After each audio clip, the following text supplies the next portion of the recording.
we choose this topic, which is health. The greatest wealth is health. Okay, because a bit of introduction about myself. Although the MC has already introduced me just now, I'm basically a heart surgeon.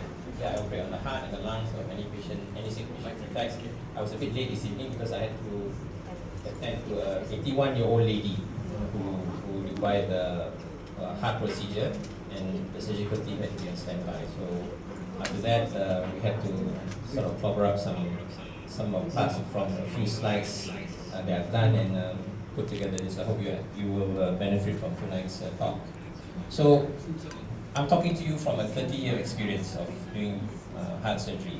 Okay, that's a pretty long time. Okay, from the days of my time in up there in Hospital Penang. After we came back from abroad, I was sent to Penang in 1998, and then now I'm in private practice. I've semi-retired from government. I still go back to the government. So all these years I've been operating on people's heart. And if you ask me, do I enjoy doing it? Yes. If I was given a chance to do it again, I would still do it again, because there's something about the heart that all the blood and all that. It's just an amazing organ, right? But it was also in Penang that we met Dr. Aziz, the late Dr. Aziz and Kansala. So that gave us a different perspective about health, about illness and all that. And we are forever grateful to them. And along with that, we met their family, Nazli, Shukran, Johan, Azlan, and the whole family. And they become like an extended family to ourselves. And we've really enjoyed the partnership, and we really enjoyed doing the business. And we also enjoyed the knowledge that was imparted on us by the late Dr. Aziz. So we hope that we are able to do justice to what is done, and by our sharing, especially I think Dr. Linda shares more than I do, we hope to at least give it credence to what is given to us, and what we're imparting upon you is what Dr. Aziz has laid upon us prior to this. Okay, so for those of you who did not have the fortune of meeting up with him, he was a man with profound wisdom. He's got fantastic knowledge. Even ourselves, we had to go back and read up what was Dr. Aziz talking about, and we benefited much from it, and we hope that you all will do so as well. Okay. So before I talk about, can you pass the slide over, please? All right, before I talk to you about the heart, we need to know what a normal heart is, okay? The heart actually lies behind our breastbone. If you can feel your chest here, there's a heart part of the bone, and that's called the breastbone or the sternal bone. And its basic function is to protect the organs in the body, because the breastbone, the ribs are attached to it, and you've got your back, the spine, okay? So our heart lies behind that breastbone, okay? And its big function is to actually, I'll reverse the slide again.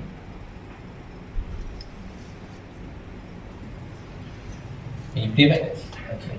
So the heart is connected to the rest of the body, okay, by a network of blood vessels, okay? Its main function is to pump blood, okay? Because it's a muscular organ, and the organs in the heart, the organ is nourished by the heart, because as it pumps blood throughout the whole body, okay? But the heart itself stays healthy because it's got this set of blood vessels, okay? And these blood vessels are the one that supplies the heart. And we've all got 3 blood vessels that supply the heart. All of us have that, okay? And these blood vessels carry the blood, oxygen, the food that the body needs, okay? Now, if it becomes disease, if the blood vessels become narrowed, then we're in trouble, okay? Now, it's not surprising, for the last 30 years, and even more beyond my time as well, that heart disease is the #1 cause of hospitalization and death in the whole world, okay? In the whole world, roughly about 55 million people die, for whatever reasons, okay? 55 million people die every year. 17.8 of them are due to cardiovascular disease. 17.8 million. Half of which are ladies. Okay? So don't think that ladies cannot get heart disease. Okay? Ladies can get heart disease, yes. In your early years, during your time when you have your menstrual cycles and all that, you're protected.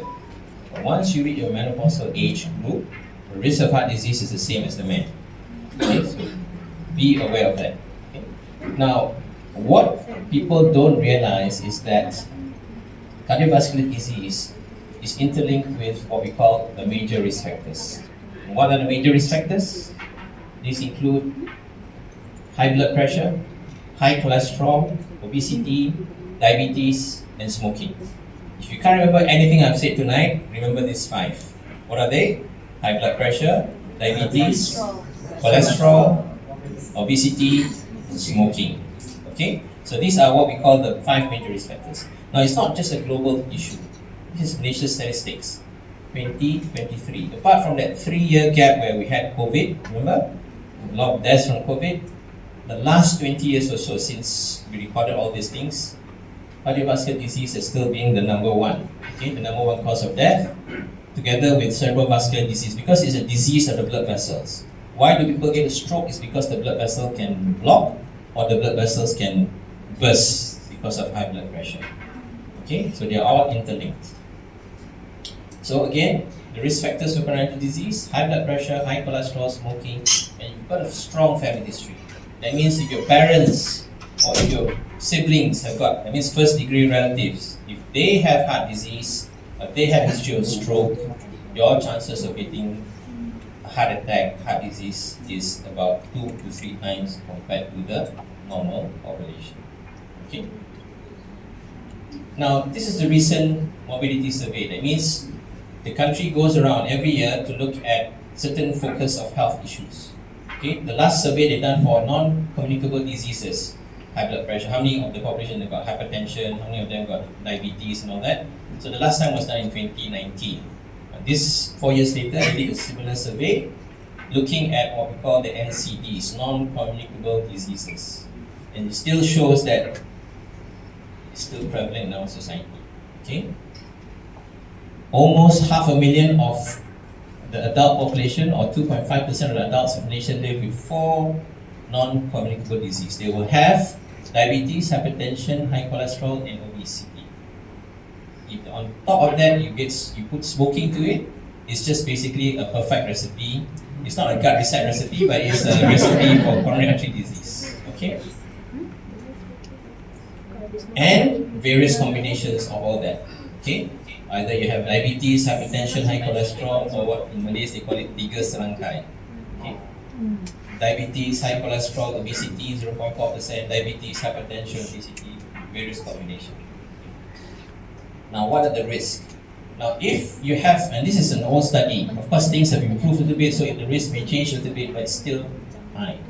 Now, if you just hypertension alone, defined as systolic blood pressure of more than 150, alone and it's not controlled, you're at 1.5 times risk of getting a heart disease. Okay? If you don't, and similarly, if your cholesterol is, especially your LDL cholesterol, then you're at 2.3 times the risk. And if you've got semblance of beginning to get diabetes, then you're 1.8% risk. If you have all 3, 6 times the risk as compared to a normal population. So that's how serious things are in terms of what we call the non-communicable diseases in relation to heart disease. Now, remember I was telling you we all have 3 blood vessels, one to the right side of the heart, and one major blood vessel called the left main coronary artery to the left side of the heart, and then it divides into 2, one that goes to the front of the heart and one that goes to the back of the heart. So what it does is that blood flows in our bloodstream. Okay, so this is a cross-section of blood flowing in our bloodstream. Whatever food that we've taken, we have our dinner, it will be sort of assimilated, it will be digested into the system, and it will travel in the form of sugar, in the form of cholesterol, and in the form of proteins, right? Now, cholesterol will stick to the proteins, and after a while, it will stick to some of it can stick to the lining of the wall of the blood vessel, and after a period of time, it will tend to get more and more, causing narrowing of the blood vessels. Now, mind you, this process is not an overnight process. Okay. Now, initially, the body, God has given us that there are certain components of the body, the special white blood cells will try to clean up, just like the vacuum cleaner. You got your Philips vacuum cleaner. Okay. So we have our own natural vacuum cleaner that will help to clean. But after a while, even that also becomes overwhelmed, and eventually, the deposition of this cholesterol will cause narrowing of blood vessels. Now, this process takes ages to happen. In fact, most of us will have it, sad to say. Okay? Why? Because it's related to our diet, it's related to our lifestyle, smoking, obesity, and various other factors. Okay? Now, and we don't know the symptoms until we become symptomatic. And what are the symptoms? You get a classical chest pain, you get a classical shortness of breath when you exert yourself. And the blood vessel has to be narrowed about 75% before we actually get the symptoms. Okay, more than 75%. Now, remember I was telling you that the blood vessel, up to a certain point now, the blood vessels that supply the heart is only about 2 millimeters in size at most. Maybe 2.5, some of us even about 3 millimeters. Okay? That's as big as your ball band. If you take out your ball band, you take out that, where the in case that opening is, that's about 2.5 to 3 millimeters. Okay?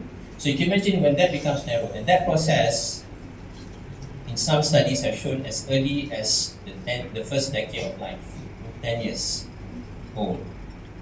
Children who died from whatever other reasons, heart accidents and all that, car accidents and all that, they've done a postmortem, they show that already, there is already a layer of cholesterol that's deposited on the lining of the blood vessel. Okay? Now, what happens is, over a period of time, if you're not careful in terms of diet, not careful in terms of smoking, that, and the food that we eat, lack of exercise and all those things, it will eventually get worse. Okay? Now, this process is a natural process as we grow older. We have to die one day, isn't it, right? We either die either because of a stroke or cancer or what we call old age, because our body stops to function. And one reason why the bodies or the organs in our body stop to function is because the blood vessels just clog up. It's okay when you're about 90, 100 years old, fine, you live your life, and maybe you can see your great-grandchildren. But what happens when it becomes 20 years old or 30 years old? One of my youngest patients was 17 years old because he was a diabetic since he was young. Okay, I remember there was, when we were up in Penang, we visited a family where the head of the family, he was a police officer, and he died because he was smoking, he got high blood pressure, hypertension. He was only about 41 years old. Leaving a wife with 10 children. The wife was not working, and the eldest was only about 19 years old. The youngest was 4 years old. So you can imagine the economic impact that happens to a family. When the head of the family dies suddenly, and then whole life changes suddenly. Okay, so that's the thing that sometimes we just look at statistics, but and I used to do that. But when I got into this, and when I'm thankful when we got into this MBA business, we look into prevention and all that, then realize that there's a much bigger problem that we can handle just through operating on. That's one issue, but there are many people that requires our help, and that's important for us to know this, because it's important for all of us to know so that we can impart that knowledge and spread this knowledge. It's better to prevent than to suffer from a heart problem. So, generally speaking, how to manage coronary artery disease? Okay, there are basically 3 categories: stent, medication, coronary artery bypass. The things that you go into truth sana sini, you go and whatever the promos will tell you or not, it doesn't work. It's all psychological. It doesn't work. Okay, the established facts are that either from a medical point of view, either you get stents, you take medication, and bypass. Okay, but sometimes those medications, because the medications you treat things like high blood pressure or diabetes and all that, one drug may not control it. Okay, because then you have to add on some more. Okay, sometimes you have a whole handful of medicine, one in the morning, one set in the morning, one set in the afternoon, one set at night. Okay, kena makan ubat saja. Okay. Now, this is the 3 major hospitals in the country that does heart operations: IJN, Penang Hospital, and Serdang Hospital in KL. We do about 4,000 operations every year. But behind that, there's a further 20,000 patients waiting to have their surgery done. Okay, because the waiting list is really long. Okay, in Serdang itself is about 1.5 years waiting list for surgery. Some of you sometimes ask me, Hamzah, try to help my father, try to help my relative and all that. Although I try my best, okay, but I also have to feel sorry for my colleagues because all these centers is open 365 days a year, 24 hours a day. They even operate sometimes on Saturdays and Sundays. Okay, and the waiting list is still long. And sometimes you feel like as though it's like it's never ending endeavor. You have to like mopping the floor when the tap was overflown and the sink is overflown. Okay. Yes, no doubt we provide all the facilities and all that, but somebody forgot to turn off the tap. Because that's where the source is, isn't it? Because we may be looking at this, heart disease, cancer, stroke, and all those kind of things related to our diet. Why? It's related because of all this: high blood pressure, high glucose, diabetics, high cholesterol, obesity, and all that. But what it is because of all this: unhealthy diet, lack of physical activity.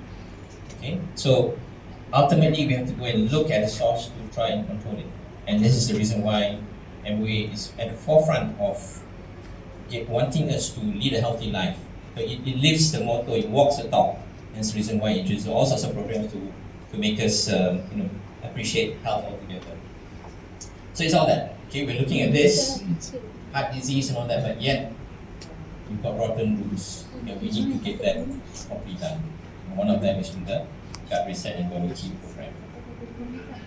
Another reason, healthcare is expensive. I can tell you it's very, very expensive. It's getting more and more expensive. Okay. Now, this is a comparison chart between private healthcare and public healthcare, a rough estimate. Okay. Now, I'll just focus on heart bypass surgery. When I presented a similar lecture about 10 years ago, I quoted heart bypass surgery about 50,000 ringgits. Now it's almost doubled, 90 to 100,000. Okay. Yes, you can go to government. It's not actually true. In government, it's practically free. Okay. If you're a government servant, it's free. If you're in a third class ward, you pay about 500 ringgits for a bypass operation, no matter how long you stay in ICU. Okay. And as you know, it's the ICU that kills you. Okay. Now, the ICU stay. Okay, the ICU stay. Alright. Now, why is it expensive? One is because of our exchange rate. We buy everything from abroad. We don't produce, because some of the materials that we use for a heart operation, okay? A lot of tubings, a lot of sutures and all that we use, okay? And we basically import from overseas. So what is the exchange rate? We don't produce, okay? Now, mind you, the government also buys from all these same companies. Because there are only very few companies in the world that produces it. So which also means that the government sustains us or subsidizes us almost to 98% of our healthcare. Okay, roughly 11% of our GDP is towards healthcare, and yet only 4% is given towards maintenance of health. But there will come a time when the government says, that now you've noticed now, diesel subsidy, very soon it will be your RON 95 subsidy will reduce. A brave government will reduce healthcare subsidies. But mind you, because they're going to reduce healthcare financing. Okay. Now, healthcare financing, since I think I was a baby, they were talking about it. Okay, but it hasn't reached that stage.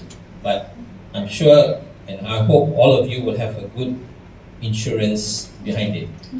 Totalita took out 1.5 million insurance for me.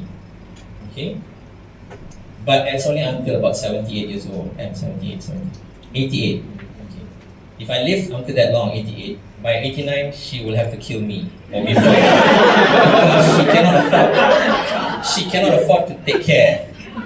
And the reason why being because my father, he's 96 years old. Wow. Alhamdulillah, he's been very healthy all this while. Unfortunately, he suffers from Alzheimer's, so he's bedridden for the last 6 years. So you can imagine also how much we need to spend on him. Okay. Luckily, he saved well, and for a while we could provide because he has a 24-hour nursing care for him, and we're so thankful for someone who is able to provide that, because I think as children we are hopeless. We cannot do so. We cannot be there all the time at the bedside, but we've been so blessed to have someone to help take care of him. The pampers, the feeding, the cleaning, the turning, he's got no bed sores whatsoever. And at one point both my parents were there. So that itself becomes, I won't say it's a burden, but it becomes a financial aspect of our life which we do not actually take into account for it. Some of us have planned our life so well that we to the last cent and digit of what our lives will be, but sometimes unexpected expenses will come in, right? And on top of that, her parents also are unwell as well, so that also has to be taken into account. So, healthcare is very, very expensive, and it's going to become more and more expensive in the future. And on top of that, you may say, never mind, I will try to go to the government, but we've got a long waiting list. Every aspect of healthcare has got a long waiting list. Okay? Hospitals are all full, and even private hospitals are full as well.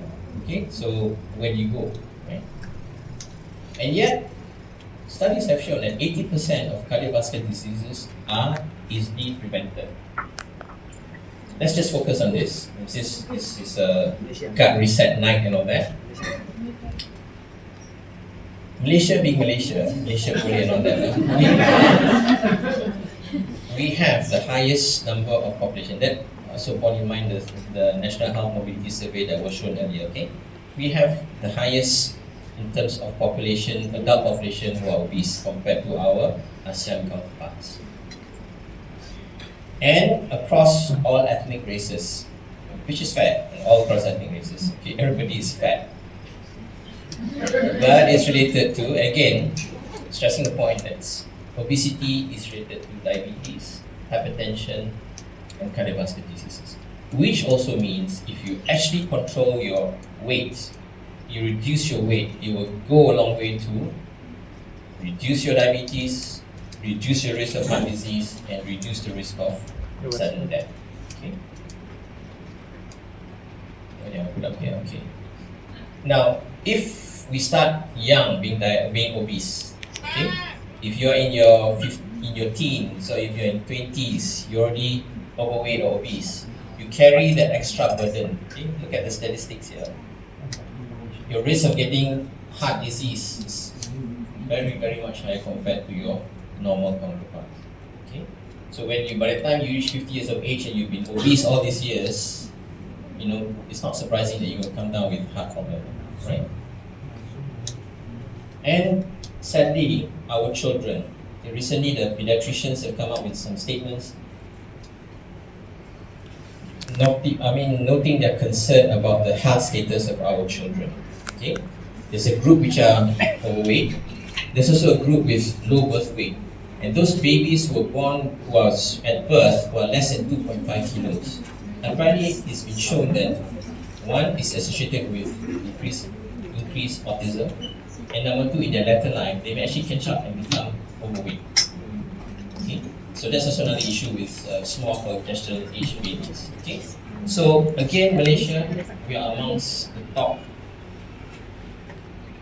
compared to our ASEAN counterparts.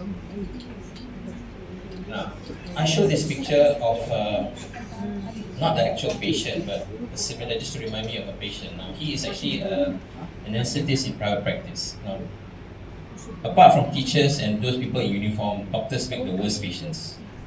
Again, I'm telling from experience. So I apologize to teachers, and I apologize to those who are in uniforms, and I apologize to my medical colleagues. Okay, doctors make bad patients. Okay, they don't take care of their health. Some of them actually smoke, despite doing all these things. Okay, now this is a colleague, an anesthetist in private practice. He was overweight. He had diabetes. He didn't control his blood pressure. One day he burst his blood vessel in the brain. Okay, and he became comatose. Now, a person who bleeds in the brain is like this. Okay, because the brain is very spongy. This is normally filled up with water so that it can take any knock and any shaking of the brain. It can sort of be cushioned by it, right? But once it bleeds in the brain, then it becomes very hard and rigid. And you can see here that the brain is just brain and blood vessel there. So he laid in coma. Okay. He was in ICU in a private hospital, but after a while, his bill was. Now, as a doctor, private practice, I have medical benefits, all right? But obviously, there is a limit to it. Okay, and once it's exceeded, that's why we have additional insurance. Once that's exceeded, then no choice. The family had to bring him to a government hospital. That's the last resort. Otherwise, he will die, or you have to bring him home and you have provide 24 hours nursing care. Provided the government hospital is free to Don't take the patient in. Yeah, beds available.